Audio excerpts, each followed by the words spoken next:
Hey everybody, welcome back to Diva Styles. This week's template preview is going to be on business cards. You guys, I had an event probably about a week ago, and I pretty much made my own business cards, um, to pass out to customers and to also put down inside of the bags.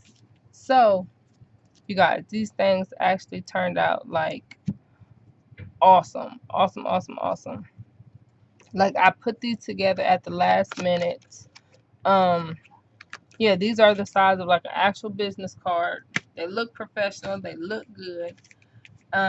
So the measurements to these is going to be on my Patreon page. I highly recommend, if you're selling things, to always have a business card, especially on you at all times, just to pass out. You never know, who you might meet. I always, wear like the items that I make, and a lot of times, people compliment like the earrings and things that I have on.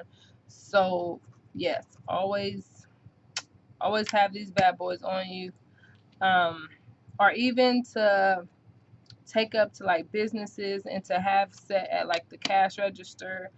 um Actually, no, I think that's something I might do my goddamn stuff. uh yeah, but anyways, so the link to this is going to be the link to this. That's the link right there, but the link is going to be in the description box. Yeah, my Patreon page. If you guys have any questions at all, please feel free to ask, and I will see you guys very soon. Bye.